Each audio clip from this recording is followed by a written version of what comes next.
Hey everybody, Dana Schoaf, editor of Civil War Times Magazine. I'm here with Melissa Wynn, director of photography, and it's not the first Monday of the month. We know that. It's the second Monday of the month, but this is our first Monday's broadcast. And we're really excited today because we are at the new Adams County Historical Society facility here at Gettysburg, Pennsylvania. And we have had a chance to quickly go through their new museum, Beyond the Battle, which focuses on the civilian experience at the Battle of Gettysburg.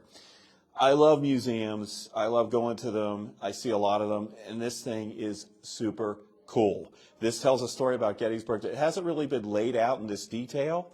And if you're used to coming back to the battlefield, hey, don't worry, because there's something new to see, and it's going to be opened fairly soon, and you're going to really like this. Let me bring in Andrew Dalton. Andrew Dalton, you're the executive director. That's right. I didn't ask you your title before we got on here. You got it. Of the Adams County Historical Society. And, it's the old joke, but I literally probably do have ties older than Andrew because, to me, this is inspiring. We talk about, are young people interested in history? Do they still care?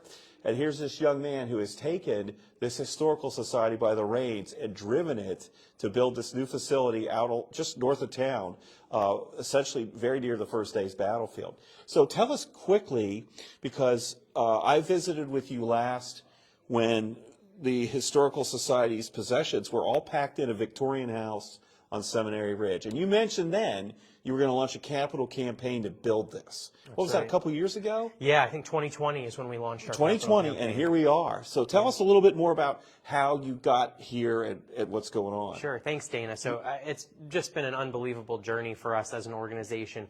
We were founded in 1888 by some prominent residents in Gettysburg, including David Wills, who hosted Lincoln, Edward McPherson, our local congressman, who owned the McPherson farm on the battlefield. Well, but we started our capital campaign with a $5 million goal, and we've raised over $12 million to make this facility happen. So it's more than just the museum's incredible. We also have an event center, and we have a research archive and library upstairs. We're going to take a look at that stuff later, yeah. Sure. But the museum's called Beyond the Battle. It's about 5,000 square feet, and it is just an incredible story. Starting with the earliest inhabitants of Gettysburg all the way through to the present. We've got all kinds of media, exciting special effects, which we'll show you a little bit of.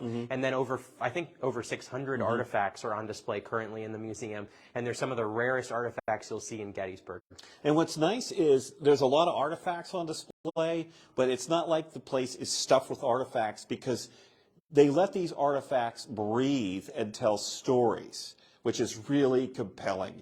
And so we started out here just in this general sort of gallery discussing civilians and their experience during the battle. And just every one of these cases has really cool stuff in it, right? So if you want to talk a little bit about what's in this case right here that you'll see when you come here. Yeah, so we're in I think the 7th gallery of the museum. There's 12 galleries in the museum. They're all chronological. This one is about the civilian experience during the battle. And I think it's kind of among the best artifacts in our collection are in this space. This is a case about Jubal Early's raid on June 26th. This is the first time Gettysburg was occupied by an enemy force. And you can see a picture here of David Kendallhart, who is the president of the Gettysburg Borough Council.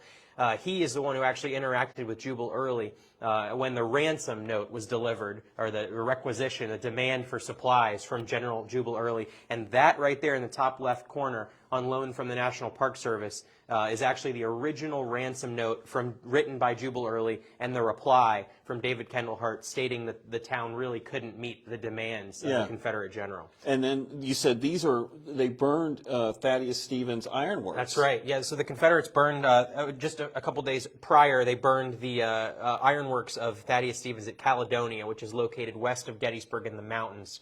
And Thaddeus Stevens, of course, was a well-known abolitionist, a local congressman from Pennsylvania, and had also lived in Gettysburg for many years prior to the Civil War. But they burned his furnace. These are some charred remains. And then this is a really neat piece. This flag is amazing.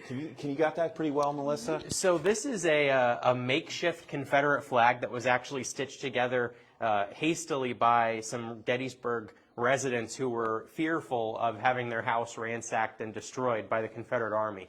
So it's So they made this thinking this quickly, is what it looked like and yes, hung it out their window. That's right. So that's like, right. don't bother us. We're on your side. But it's That's like right. they didn't really know what it looked like. That's and crazy. unfortunately, the Confederates still robbed their house. Well, so. I mean, the flag's not very convincing. No, so, it's not. yeah. No, it's not. Yeah. So that's a nice kind of case about the prelude to the battle, as it says there. We also have some exhibit cases about the start of the battle on July 1st, the farms that surrounded the landscape, and also fighting in the streets of Gettysburg. This is about the battle beginning on the western and northern edges of Gettysburg. We have a mirror that hung in a house on the northern side of town. That's actually was struck by a bullet that crashed in through the window. You can see the bullet and the hole in the mirror. This is from the Spangler House, which was actually the site of the famous meeting with Robert E. Lee and his generals on the evening of July 1st. And then, of course, the star of the first day of the battle from our civilian perspective is John Burns. This is a rifle that belonged to John Burns, the 69-year-old resident of Gettysburg, who joined the Union Army and was wounded several times defending his town. And then we also have a presentation or a ceremonial cane that was given to him by the Pittsburgh City Council. Yeah. It's inscribed with his name. That's awesome. And And, then spinning around here, we have sure. more artifacts, This well-known battlefield names. Yeah. And the point is well made here. You know, we know the Peach Orchard, we know Devil's Den, we know Little Round Top. Those names didn't have any particular meaning to these people. This is where they lived, you know. That's right. They didn't have the significance that we attribute to them, and that kind of gets into that a little bit here. Sure. And these two pieces, this side table and mirror, are from Lydia Leicester. They were in the home of the widow Leicester, who, of course, that house became the headquarters of Union General George Meade. A tough woman who collected the corpses of horses. That's right. She On her sold property, their bones. and sold the bones for fertilizer. That's right. After the battle. Yeah. And then kind of another very small story, but there were a lot of close calls with civilians. Of course, Jenny Wade is the only civilian killed during the battle, during the fighting. There were others killed afterwards by unexploded shells, by disease, and more than a few were wounded. But Catherine Hagan, who lived at the Sherfy farm on the southern side of town, as the family was hastily leaving on July 2nd, a bullet passed through the folds of her dress, and that's the actual bullet there. Wow. You see, they kept that as a souvenir of her yes. experiences. Then, finally, this is a story. This case is about the story of those families that lived in town and were caught as the battle just swirled through the streets of Gettysburg on the afternoon and evening of July 1st. And then, of course, that southern edge of town, Baltimore Street and what is now Steinor Avenue and South Washington Street, were a hotbed of activity between sharpshooters and skirmishing between the two armies throughout the rest of the battle. And in that violent encounter, on July 3rd, Jenny Wade was killed, the young woman. And these artifacts here are all items that people just found in their yard. They are. In fact, this sword was found in the well of a home. It was probably thrown there by a Union soldier during their retreat through town.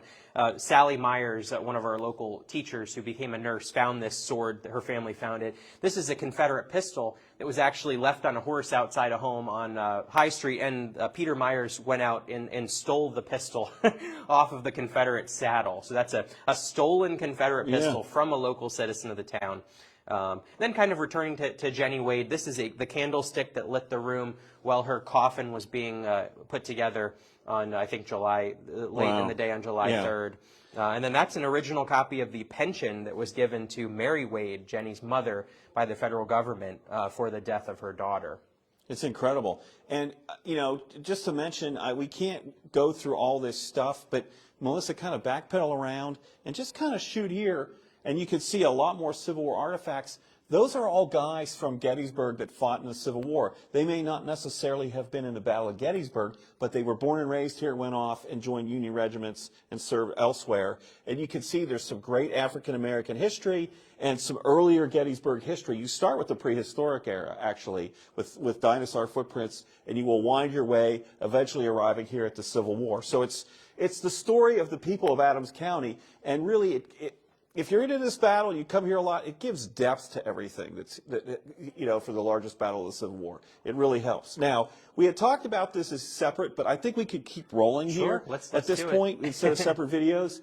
So you come to this point here, and there's this really well-shot video by Jake Borrett, I believe you said. Jake Borrett, yep. Narrated by Stephen Lang. And you just had a big banquet, and Ken Burns was here. So some big supporters of this museum. And it combines photography and graphics to kind of impress upon you how the civilians in the town are just suddenly overrun That's right. by these massive armies on July 1st, 1863. And you get some great quotes, and you can feel the fear in their voices because whoever's reading these quotes does an excellent job, I think. Yeah, we hired professional actors and actresses to bring to life the original letters and diaries and newspaper articles that were written by the eyewitnesses here in 1863. Now, see that Phil and Amy Spoggy, just to interrupt? Phil and He'll like that. He'll like that we flashed timed it so that it just showed up. Because I talked to Phil this week, and he's very, very proud of that. And he helped, He helped with the with the immersive experience. He made that possible. That's right. In yeah, a lot he of really. ways with So, the sounds. a lot of people have contributed. So you come here, you listen to this video to kind of get set up to come in this house. Okay? That's right. That's right. So do you want to take us in, and, Sure. and we'll get in the house and explain a little bit what people were experiencing Well, here. first, I want to highlight that this room, we tried to get this as accurate as possible. It is an immersive experience, so there is light and sound, and we actually put a disclaimer up because it's pretty loud and pretty intense. It is intense. So we cannot wait for you to see it. Yeah. When we walk through now, the lights are going to be on, so it's not going to look the way it'll look when Right. you come and visit. But there are 13 speakers built into this room, and you are in a home during the battle that is caught in the crossfire with a family below you in the cellar and the battle raging outside.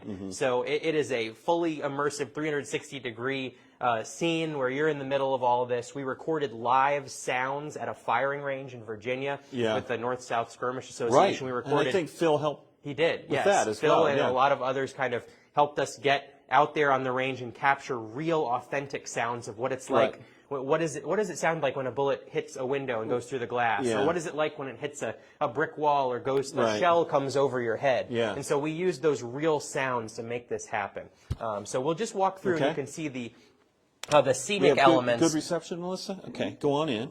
So again, this is fully lit. It's not like this when you visit. No. And we've turned all the sounds off just because it's pretty hard to capture the intensity of it. But you can see basically a table where the family has left in a hurry down to the cellar as the battle is getting closer and closer. And people, when they come in here, can sit in these chairs. That's right. Visitors to the museum. You can sit in these chairs. There's some scattered around the room. You said about 10 to 15 people can be in this Yes, room to that's right. experience this. That's right. And as Andrew said, it is dark because the shutters are drawn and they've got the lights, the lamps are kind of flickering. They've tried to close up the house as much as possible. That's right. And the family has gone through this hatch in the floor, and downstairs, they're in the basement, and you can see lights coming up through the floorboards. I got to tell you, I know I'm doing all the talking, Andrew, but this was a tremendous, jarring, almost frightening at times, immersive experience. It was extremely realistic. You sit in these chairs, and you hear shells going overhead, gunfire just outside the windows, glass is shattering when the windows are struck. These little holes in the wall, you can't see when you're in here. But those are bullet holes. All of a sudden you hear this, and a light will illuminate through that hole because the house has been struck by gunfire. And so the house rumbles and shakes, and you can hear the conversation between these terrified civilians in the basement. Right. And we were really fortunate that Jeff Shera, who wrote Guys and Generals, The Last Full Measure, so many other wonderful books, actually wrote the script for what you're hearing while you're in here. The voices of the soldiers, the voices of the family below. We didn't want to soften this. We want to show people as close as we can come to what this must have actually been like. Because we have hundreds of these accounts that were left behind by people who actually lived through this. And so we wanted to kind of weave those together. And Jeff did a phenomenal job of reading these real accounts and then creating a storyline so that you can actually experience, alongside the family in real time, what it was like as the Confederates overran the town of Gettysburg. Right. And essentially it starts, there's Union troops outside, and then there's this weird lull until the Confederates get here, and I don't want to try to get, but the Confederates will occupy this house is sort of the end of this experience, and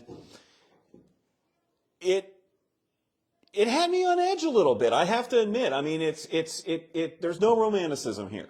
Okay, there's terrified civilians, and it really feels like there is a massive unseen monster just outside this window that's about to devour everything that you've worked your entire life for. Sure. And you think about it, and this was the absolute worst nightmare for these people. I mean, I think we often forget that the battle's happening out in the fields around town, but it also happened right in the streets of Gettysburg. These people, you know, there were bullets flying through their homes. Yeah. There we have a lot of artifacts you'll see in a second that were kept as mementos of the battle by civilians because they had a headboard that was shot, or a sign, or a piece of, you know, china from their kitchen cabinet. So it was very real for these people. It was traumatic.